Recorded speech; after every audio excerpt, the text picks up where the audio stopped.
La periferia. Comunicación de la comunidad organizada.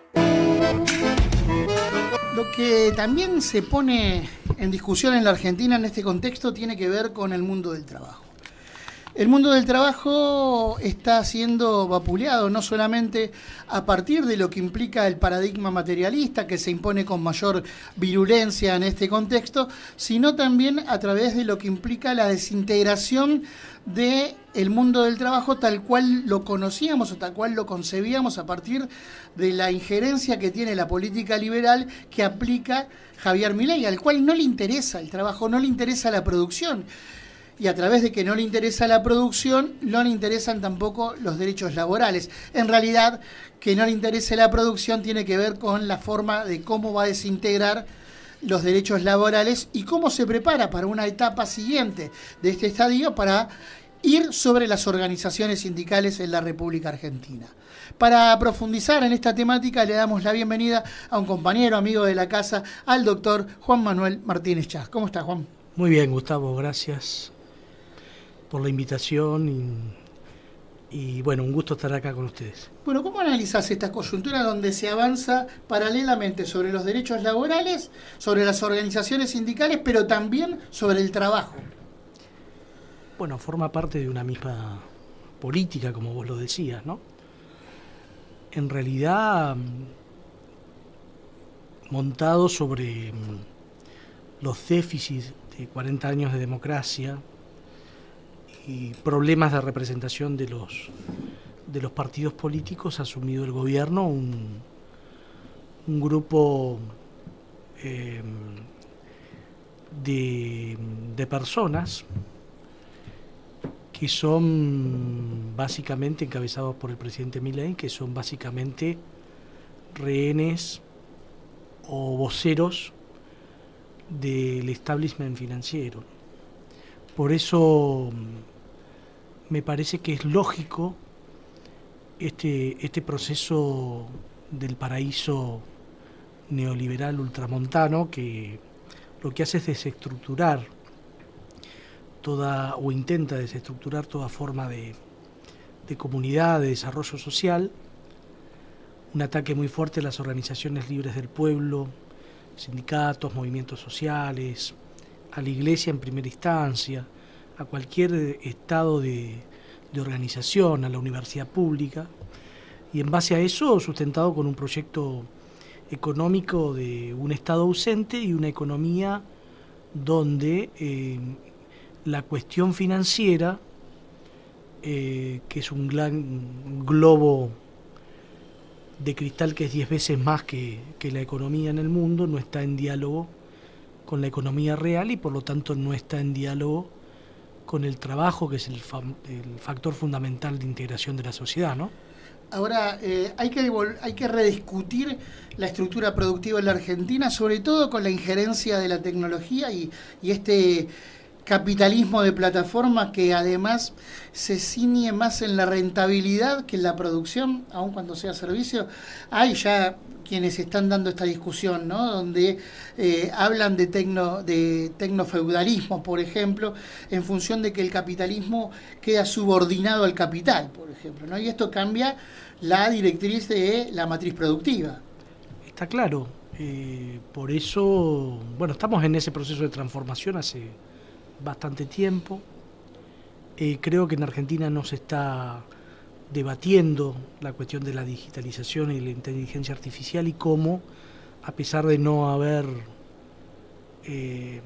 haberse involucrado todavía muy fuerte en la economía, sí lo que hacen es cambiar los rasgos culturales de una sociedad.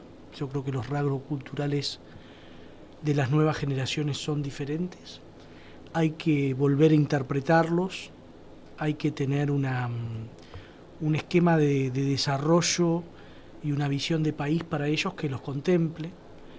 Pero por supuesto, esto tiene que ver con también una mirada, como vos le decías, más humana, que obviamente está en las antípodas de cualquier experiencia de este tipo. Esta experiencia lo que hace es resaltar lo peor del individualismo y tratar de romper los lazos de solidaridad social para implantar un modelo del sálvese quien pueda. Por eso los choques más importantes que está teniendo, aunque no lo veamos, el proyecto de Milei son con las cuestiones que son tradición en la República Argentina y que tienen que ver con los lazos humanos.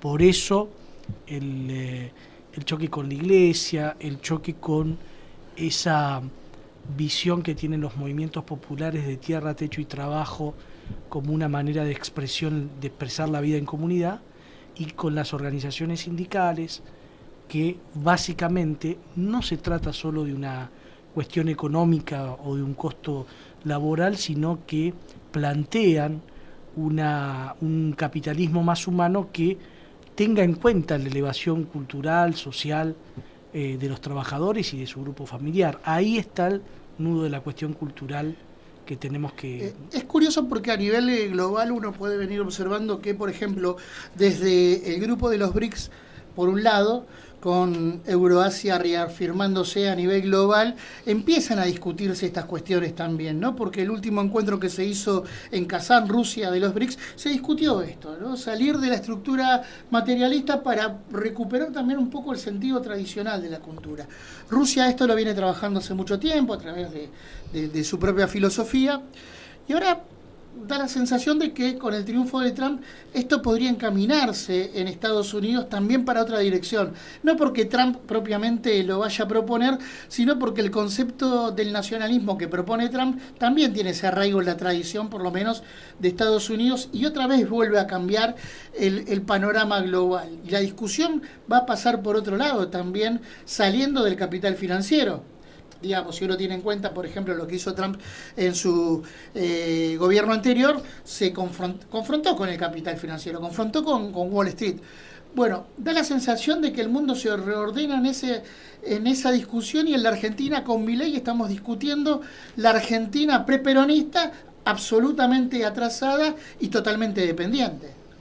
Sí, evidentemente estas expresiones como la de Trump lo que está revalorizando son los valores nacionales, ¿no?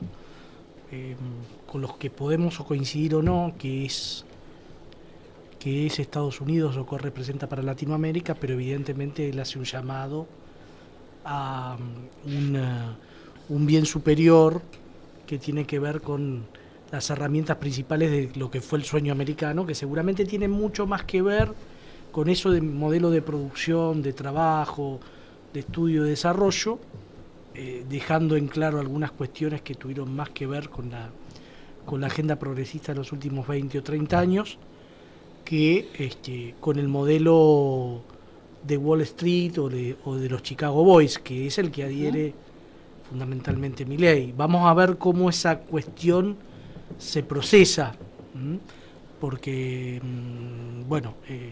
Estados Unidos es un país con muchos intereses dentro, y bueno, hay que ver cómo se procesa y qué es lo que se puede hacer en este sentido. De todas maneras, me parece que también es un nuevo llamado y es bueno que Estados Unidos tenga menos incidencia continental, menos incidencia en Latinoamérica, para volver a recrear desde otra lógica, a partir de un movimiento patriótico, nacional y demás, también entender que la unidad latinoamericana sigue siendo uno de los valores fundamentales a construir para garantizar la integración regional y el desarrollo autosustentable de cada uno de los países, entre ellos de nuestro país, ¿no es cierto? Y en este contexto, perdón.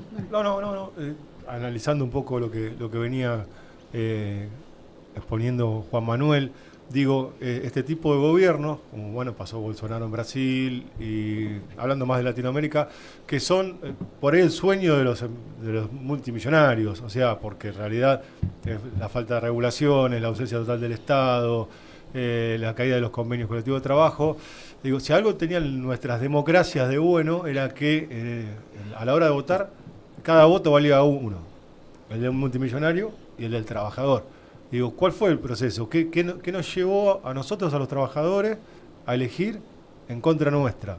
¿Qué pasó para vos no solamente en Argentina, sino en Sudamérica. No, yo creo que está habiendo una mirada mundial de descontento hacia cómo se venía planteando lo que llamábamos el Estado social y democrático que viene perdiendo desde hace muchos años el contenido social que caracterizó el modelo de Occidente en los últimos tiempos, ¿no?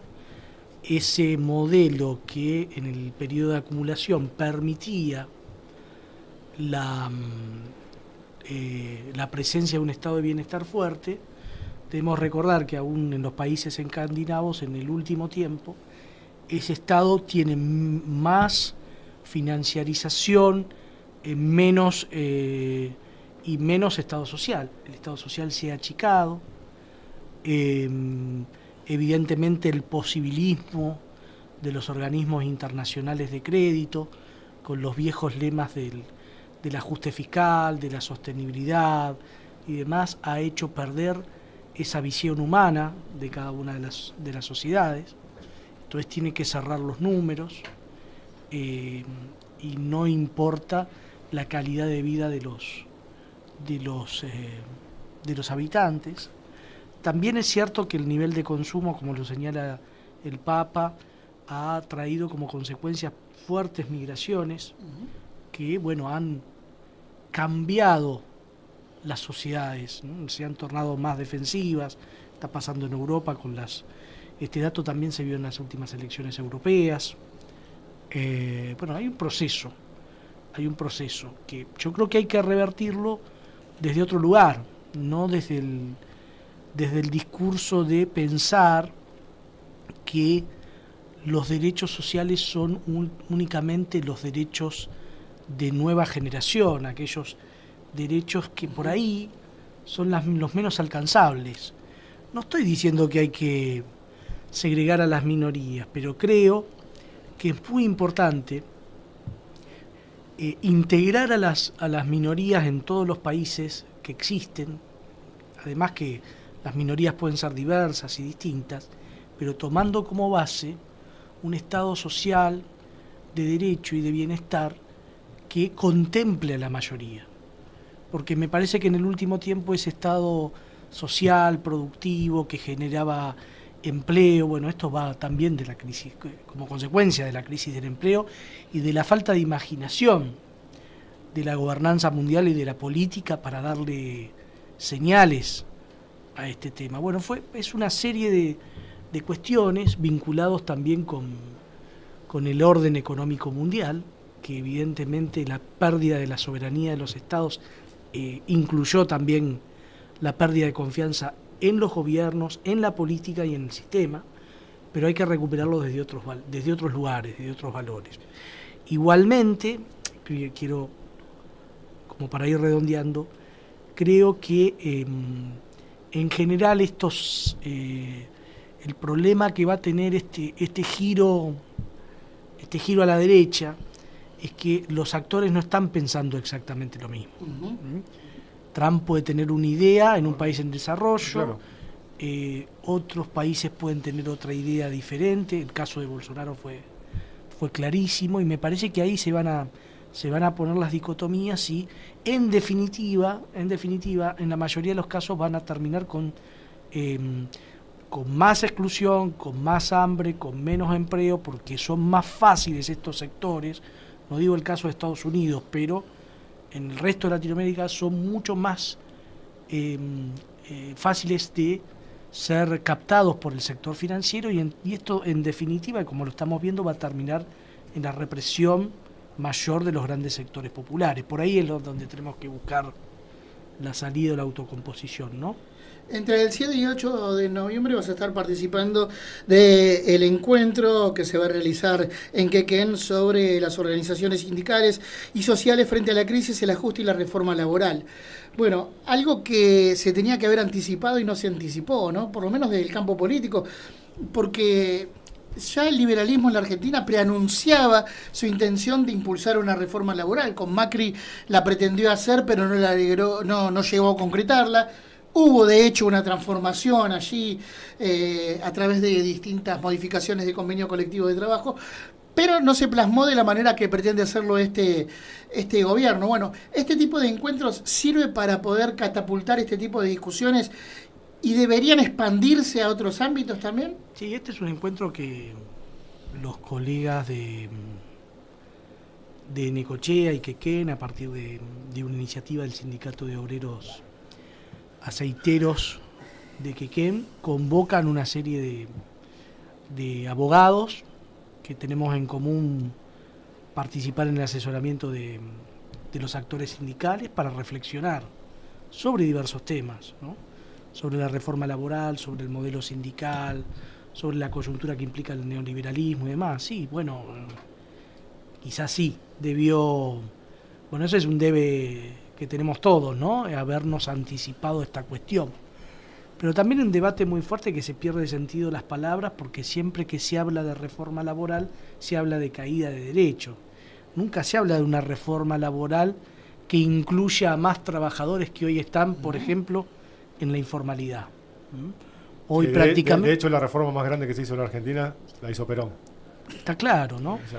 Pero perdimos también esa palabra, perdimos palabras nuestras, perdimos la palabra libertad, esto que vos decís, ¿por qué no puede haber una reforma laboral que sea positiva? ¿Por qué se va para el lado de pérdida de derechos cuando se puede reformar? Y de hecho hay convenios que cada vez ganan más derechos, con este gobierno inclusive. No, por eso, entonces me parece que hay cuestiones que hay que poner en debate, el tema de la capacitación, el tema de la inserción del movimiento sindical en más áreas del quehacer nacional, y sobre todo qué tratamiento le vamos a dar, por ejemplo, hoy se tiene un tema, al tema de la inteligencia artificial, de la digitalización, y en el otro lado del mostrador, cuál es el problema que está teniendo la economía popular para insertarse, qué modelo de protección le vamos a dar. Si no, parece que la discusión la estamos dando si tenemos que dar planes o no, y por eso ya sabemos que este gobierno quiere ajustar y que para esta ideología política el trabajo no es derecho, así como comer tampoco es un derecho. Comer tampoco es un derecho. Hay un dato que me llamó poderosamente la atención. El puerto de Shanghái está absolutamente tecnologizado, no hay personal humano trabajando allí, está robotizado.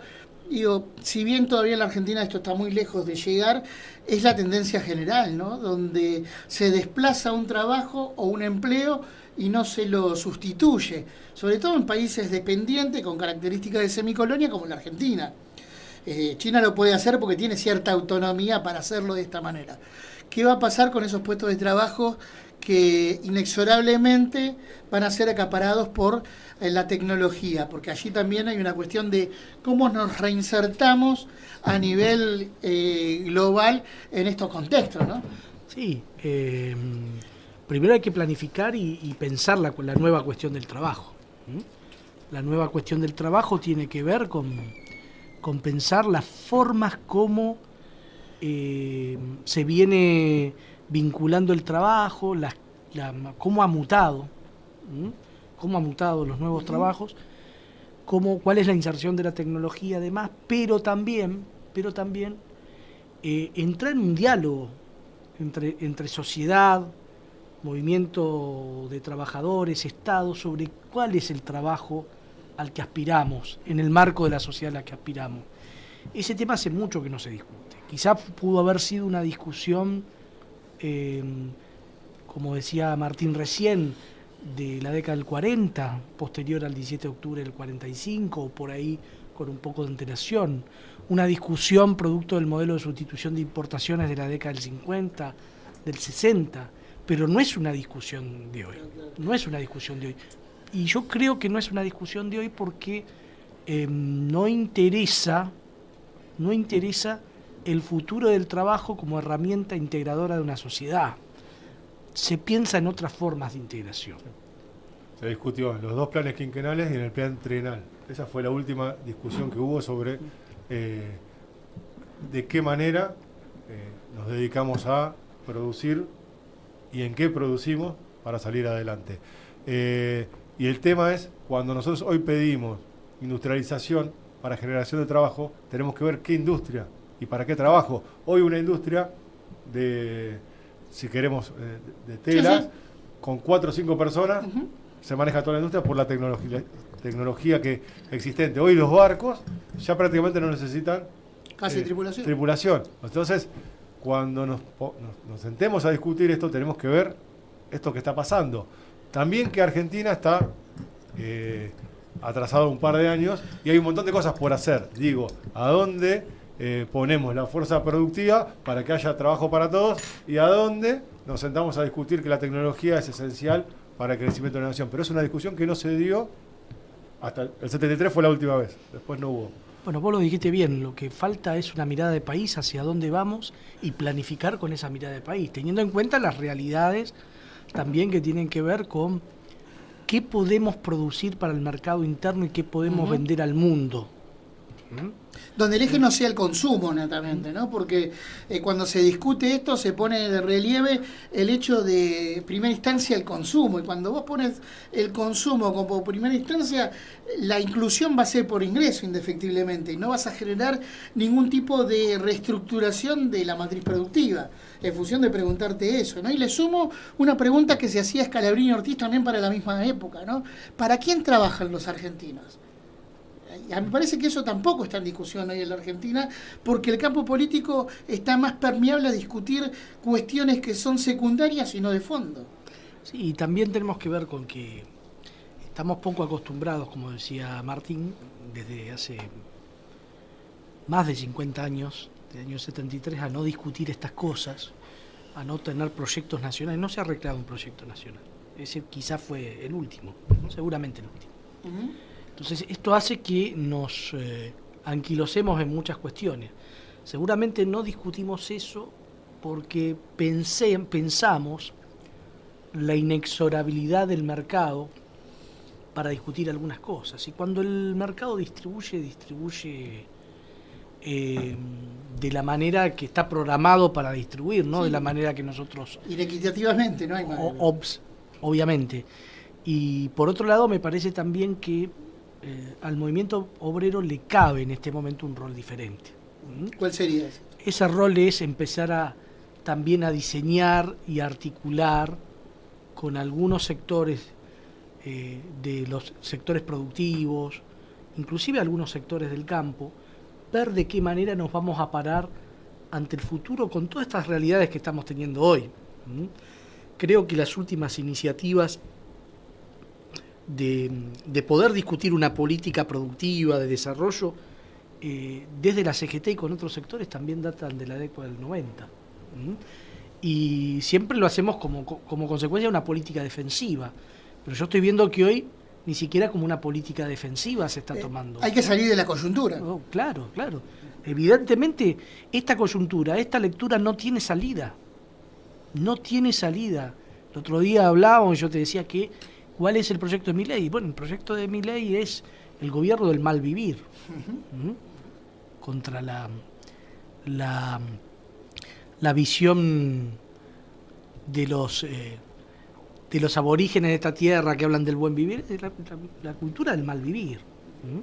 Entonces, para recrear lo otro, es necesario construirla, pensarla, tomando también como base, ayornándola a los momentos que estamos viviendo y la coyuntura que tiene que ver con la tecnología, la globalización y la nueva los nuevos pesos y contrapesos que la actual geopolítica están dando en el mundo, que no son lo mismo, pero de alguna manera volver a pensarnos como país, volver a pensar que eso no se hace mucho tiempo, ¿no? Y eso requiere de un gran acuerdo nacional, pero también de una fuerza patriótica que logre entusiasmar a muchos sectores de la sociedad. El sector de trabajo es uno, pero el sector de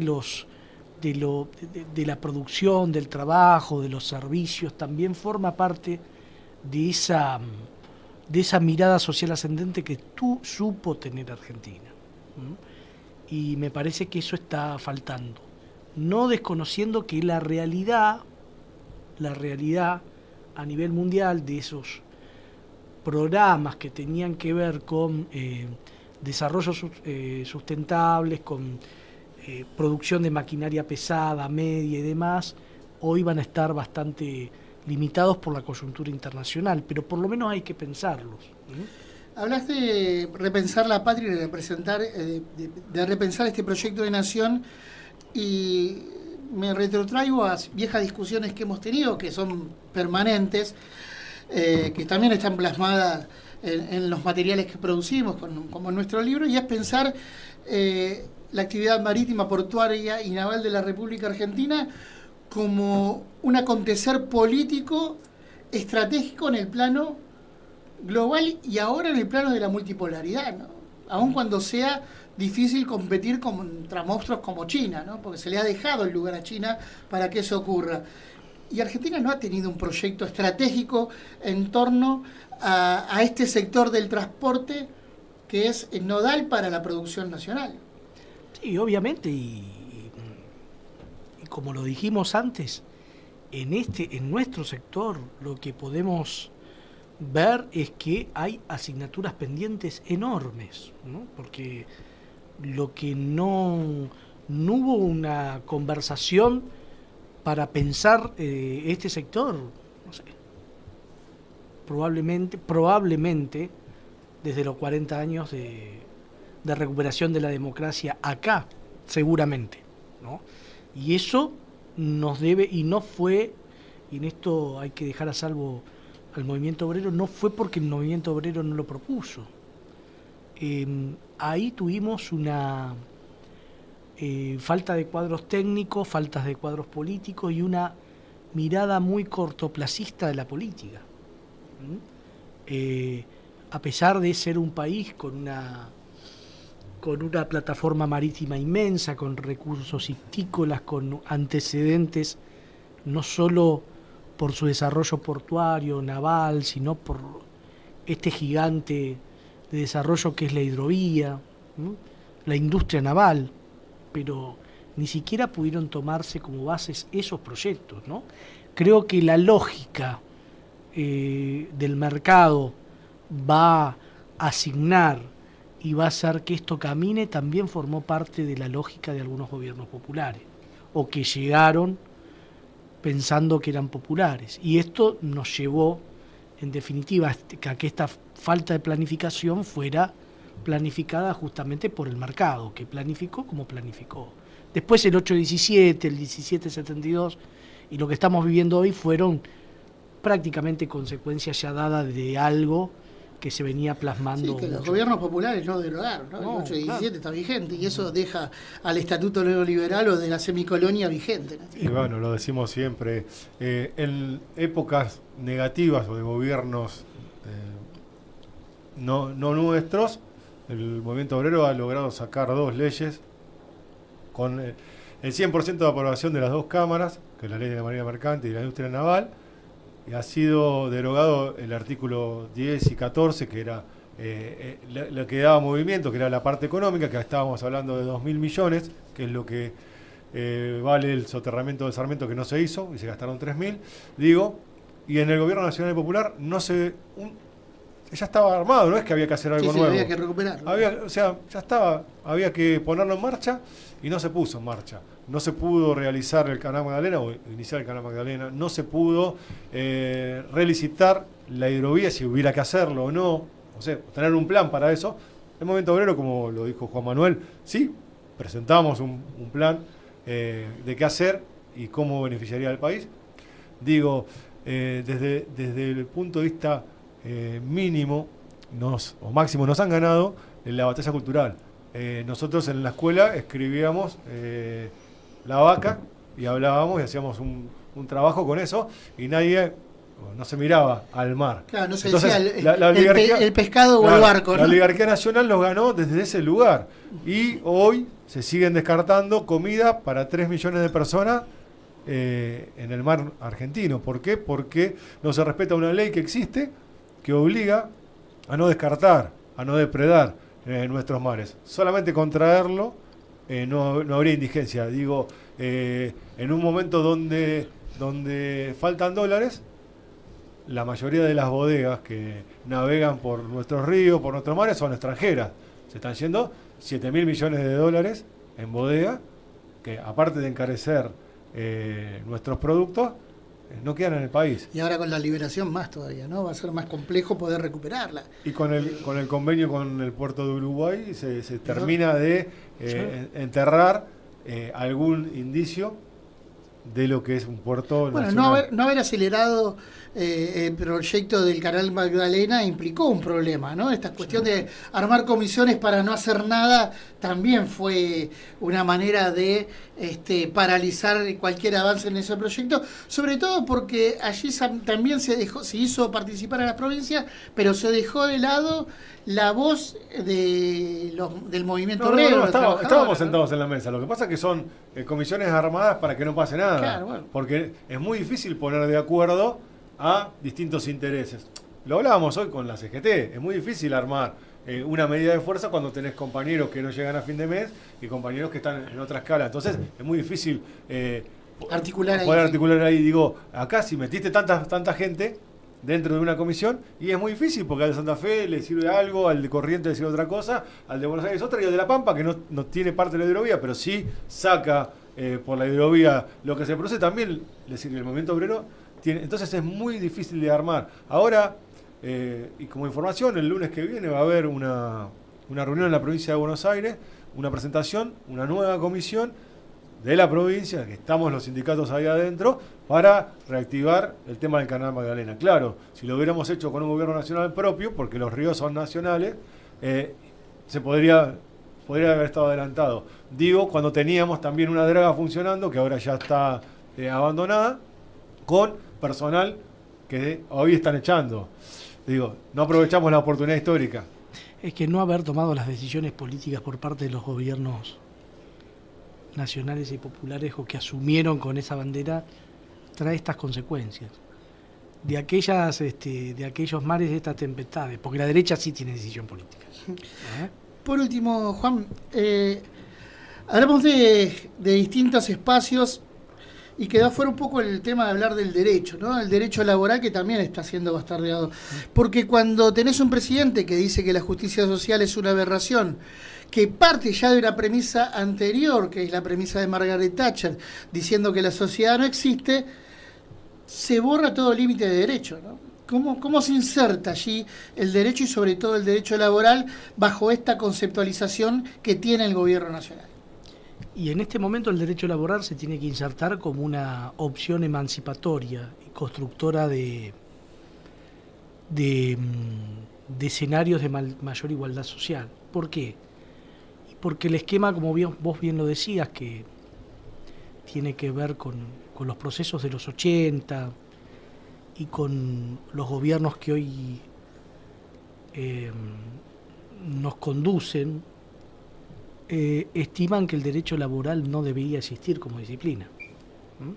Porque en definitiva, si uno analiza el marco regulatorio, lo que fue el DNU, que todavía espera la sanción de la Cámara de Diputados para ser aprobado,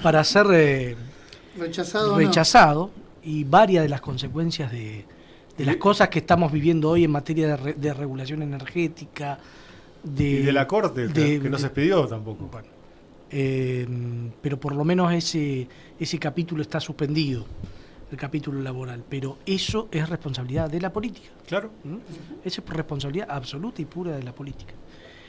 Ese decreto, más la ley bases, más todos los instrumentos represivos que se fueron creando, tienen que ver con desarticular el derecho del trabajo como herramienta igualadora o emancipatoria. Ellos creen en la igualdad entre el trabajador y el empleador y la posibilidad de discutir mano a mano. Mano a mano. Para eso no solo no deben existir los sindicatos, sino que los sindicatos son un obstáculo para el normal desarrollo de la ley de la oferta y la demanda tal cual la conciben ellos. Es una mirada y una vuelta atrás a la época del Código de Napoleón. Nosotros somos una corporación y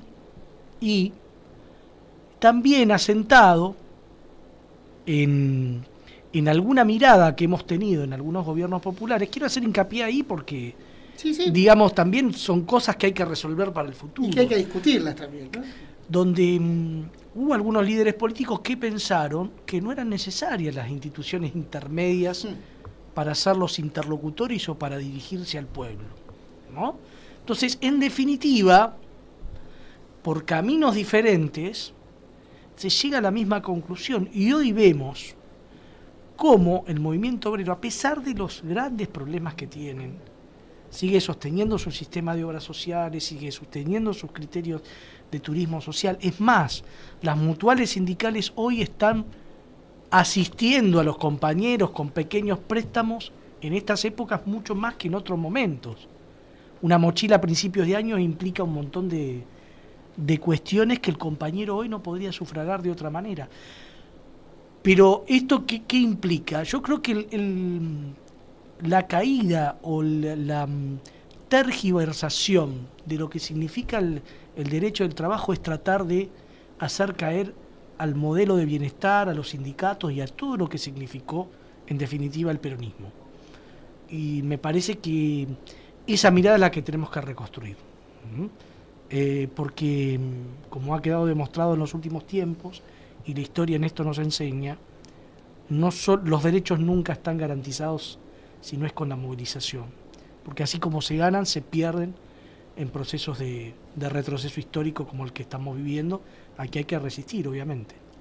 Juan, ha sido un gusto para nosotros que hayas participado de esta charla en el día de hoy, como siempre. Así que gracias. No, gracias Gustavo, gracias Martín, a todo el equipo y a la audiencia. Nos estamos viendo pronto. Así ustedes pudieron escuchar las apreciaciones del doctor, abogado laboralista, Juan Manuel Martínez Chas, aquí en La Periferia.